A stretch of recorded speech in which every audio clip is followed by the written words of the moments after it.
السلام عليكم ورحمة الله تعالى وبركاته. نصائح بسيطة ولكنها قد تكون قاتلة أثناء تقديم أي دواء لطيورك. سنقوم بتقديم النصائح الكاملة إن شاء الله عندما تقوم بتقديم الدواء لطيورك لكي تصبح لديك طيور سليمة وتتجنب أي أخطاء قاتلة لا سمح الله. طبعا الشرح هو عن كافة الأدوية مهما كان نوع الدواء، فمثلا هذا الفيتامين أيضا فيتامينات عامة. القصد به هو الفيتامينات والأدوية ومضادات الالتهابات والرشح وأيا كان، وحتى دواء الديدان، أي دواء بيطري كان عندما تقوم بتقديمه يجب أن تتجنب أولا وأهم شيء أشعة الشمس. عندما تقوم بتقديم الدواء في المشربية يجب أن تتجنب أشعة الشمس، لأن أشعة الشمس قد تفسد الدواء وتصبح سم قاتل للطائر. وليس فقط عندما تقوم بوضعها في المشربية، إنما يجب حفظ الدواء في مكان بعيدا عن أشعة الشمس، أيضا في مكان مظلم يكون أفضل. أنا بنفسي قد خصصت مكان مظلم كعش الكروان مثلا، أو كرتونة مقوى أو ما شابه كهذا الشيء، ولكن أخرجت العلبة الآن لأشرح لكم مثال عن الدواء.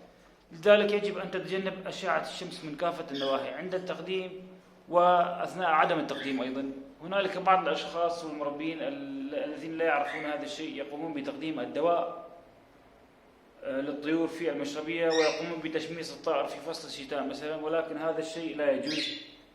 يقومون بإخراجه للشمس لأنه يكون قد يحتاج لأشعة الشمس أيضا، ولكن عندما تخرجه قم بترك الماء في الداخل وأخرجه للشمس لمدة ربع ساعة مثلا، ثم عاده إلى الداخل وقم بتقديم الدواء له. عندما يقومون بإخراجه إلى الخارج فيفسد الدواء ويمرض الطائر أو لا يستفاد منه، احتمال أنه لن يفسد ولكن لا يستفاد منه الطائر. ثانيا، عندما تقوم بتقديم الدواء يجب أن يكون الماء الذي تقدمه في المشربية يكون معقما، فمثلا تقوم بتقديم المياه المعدنية أو ماء البقين، أو تقوم بغلي الماء إذا لم يتوفر لديك المياه المعدنية، تقوم بغلي الماء غليه لمدة ثواني معدودة فقط. عندما يصل لدرجة الغليان تقوم بتبريده، تركه حتى يبرد وتقديم الدواء في هذا الماء المعقم. يكون أفضل بكثير من ماء الصنبور الذي يحتوي على الكلور أو الأملاح أو ما شابه، لكي يستفيد الطائر منها بشكل جيد.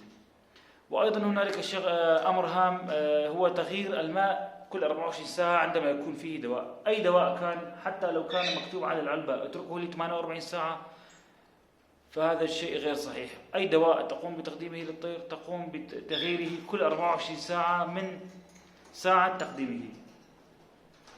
أيضا هناك أمر هام جدا، إذا كان لديك فراخ مثلا مثل هذه الفراخ عمرها شهر أو ربما شهر وبضعة أيام، وتريد تقديم الدواء لهم كالفيتامينات أو أي دواء، يجب أن تقدم نصف الكمية المذكورة على الدواء، وهذا شيء غير مذكور. ولكنني كمربي وعن تجارب أقوم بوضع مثلا الفيتامينات لهذه الأفرخ، فرخ الكروانات، أقوم بتقديم نصف الكمية المذكورة على الدواء. مثلا هذا الدواء المذكور عليه 4 نقاط لكل 50 ملي، أي نصف مشربية العادية، وأنا أقوم بتقديم نقطتان فقط لكل 50 ملي. هذا هو المقصود بالكلام، لأن الفراخ غير جيد لها الدواء ولا تتحمل الدواء الثقيل.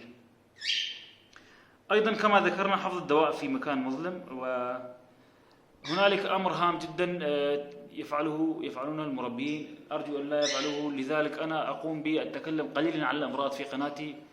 هنالك شيء يقومون بعمله وهذا شيء خاطئ، هو التشخيص الخاطئ وإعطاء الدواء الغير مناسب للطائر.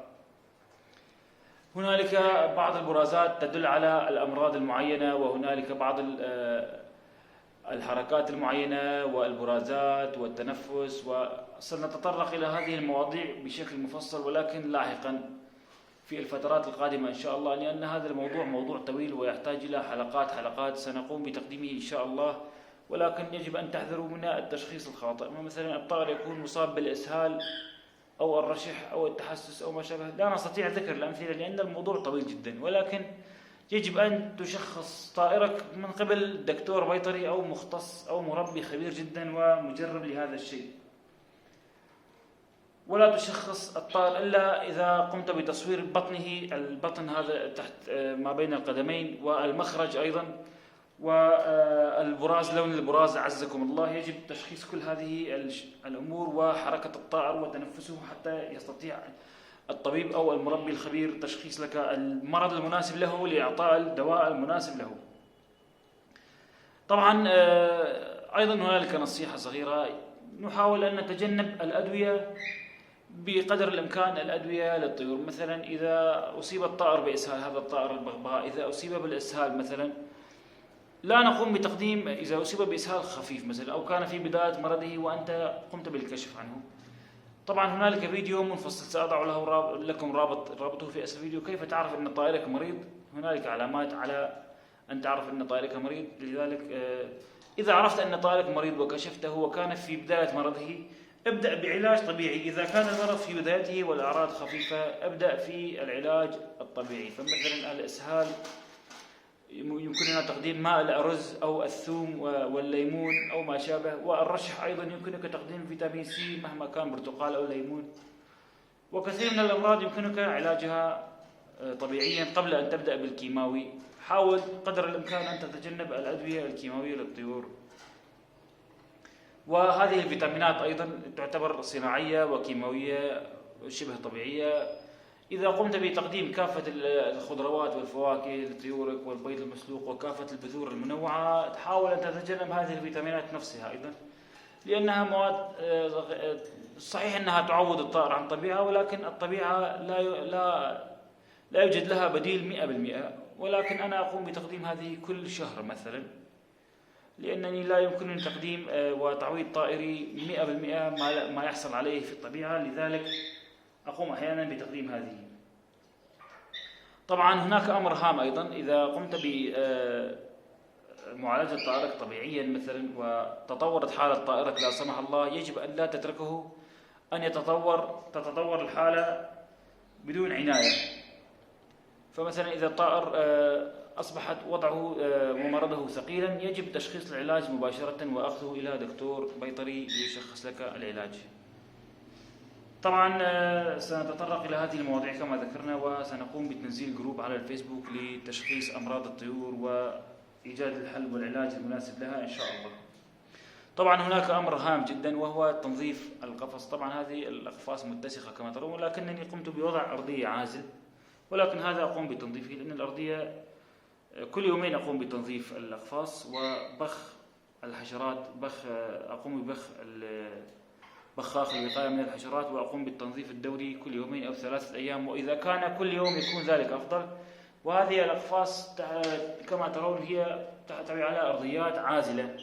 هذه الأرضيات العازلة تمنع الطائر من الوصول للبراز أو الوسخ أو الأوساخ الناتجة عنه إن شاء الله. أما تقوم بوضع أرضية بعيدة جدا عن الطائر، وبذلك لا تمرض طيورك. مثلا هذه الحساسين أيضا قمت بوضع لهم أرضية عازلة بعيدة جدا عن الأرضية العادية، لذلك الأمراض قليلة إن شاء الله.